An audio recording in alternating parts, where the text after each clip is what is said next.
Hey guys, it's Melissa and we're going to go over a really cool project I'm going to do today. This is our board and pillar stand, and I'm going to show you what I'm doing here. Basically, I'm putting a background on the frame that we have right here. So this is a chalkboard frame, but I am putting in a background on the back. We're going to use some Mod Podge, and then we are going to set my mother's famous cookie recipe in the middle, and we are going to Mod Podge on top of that, and then I'm going to have a beautiful little plaque here that will be a namesake. So really great kind of heirloom present for kids, or you could take grandma's recipe and give it to mom for Christmas. There's all kinds of great ideas that you could do with this, but basically this piece right here was cut from scrapbook paper. And if you don't know about craft, Mod Podge is so much fun. Let's open this up so I can actually show you. There's so many choices. Now this, I got a book of paper just to show you how many choices you can have on this background right here. There is this book I got for $5 from a local craft store, and there's so many different choices on some adorable backgrounds that you can use. And so you can choose. I got a few of them. I was very undecided, but I went with this particular one, and it is kind of like a fabric. So this is a textured paper. It's not sticky. We still have to Mod Podge it, but it's textured, and I really liked it. It was kind of like a woven fabric. I also had this, so I picked out a few of them just to see what they would look like, and I really wanted some different, background, different pattern in the background, but you can see there's all kinds of things that you can do. So basically all I did was cut a piece to fit in here on the background, and now I'm going to go back and we are going to Mod Podge and have some fun. So this is not soap. This is my Mod Podge. I had a big container of it, but I wanted a squeezy top. So I put it in, I washed this out and I put it in here. So this is actually Mod Podge, but we're gonna put it in a tray right there and go ahead and get started.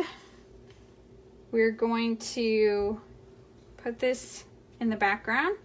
Now, some people say, well, can't you just use glue? Shouldn't you just, isn't that the same, doesn't it do the same thing as Mod Podge? And it actually doesn't. Can you use glue? Yes, you most certainly can.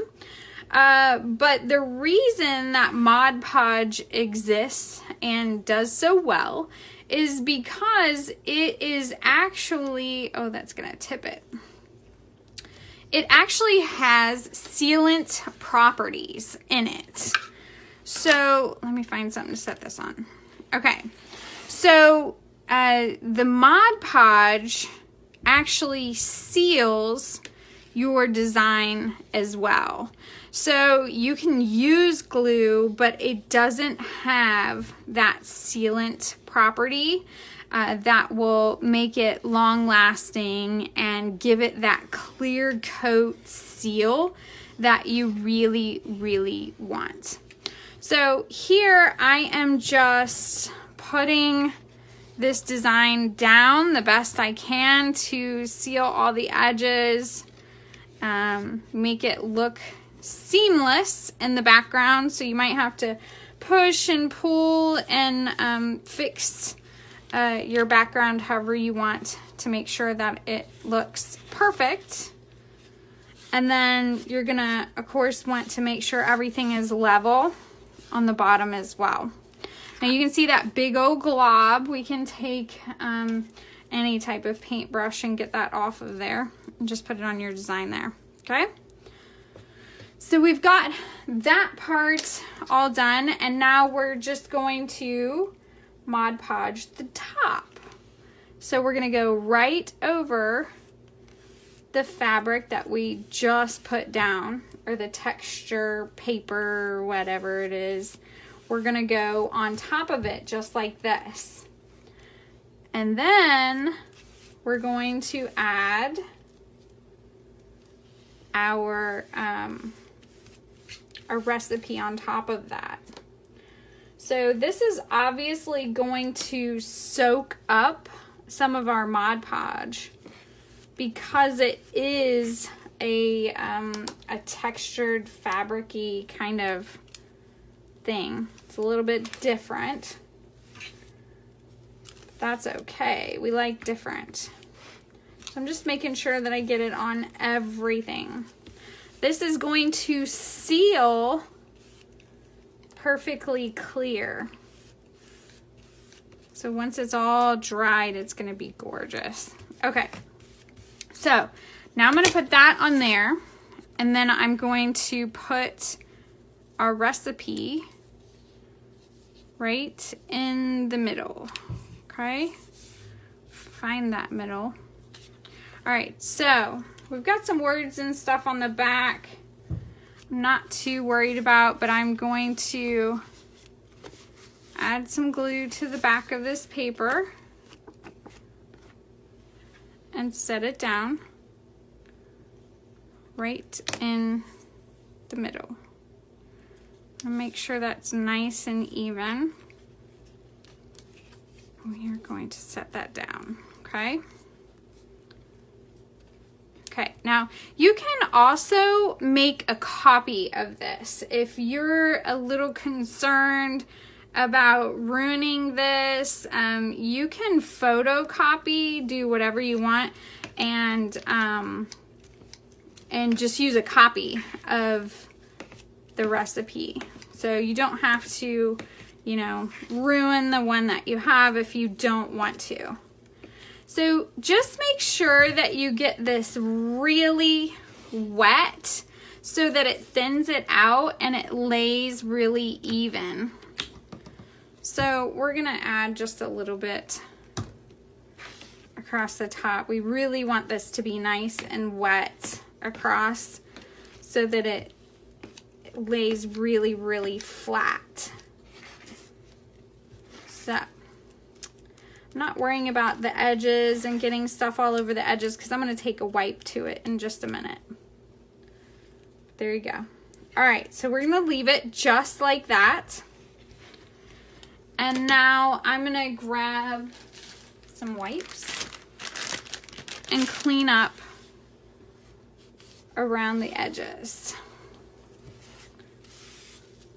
It'll still go clear, but it'll dry clear, but I would just rather not have the excess to deal with.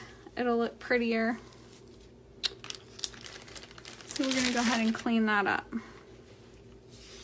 Now I am going to let this dry overnight, and then I'll come back and show you guys what it looks like when it's all done. And then we'll add it to our pillar frame, or pillar stand, should I say. So that's it. Just clean it up and we'll come back to play tomorrow. Fun, fun. This would be great around Christmas or anniversaries, birthdays, wedding gifts. That would be great. Okay, we'll be back tomorrow. Hey guys, I just wanted to come give you an update on how beautifully this really did turn out. I'm in love. I'm absolutely in love. And I really thought about doing this as a series of like 3 of these recipe kind of frames.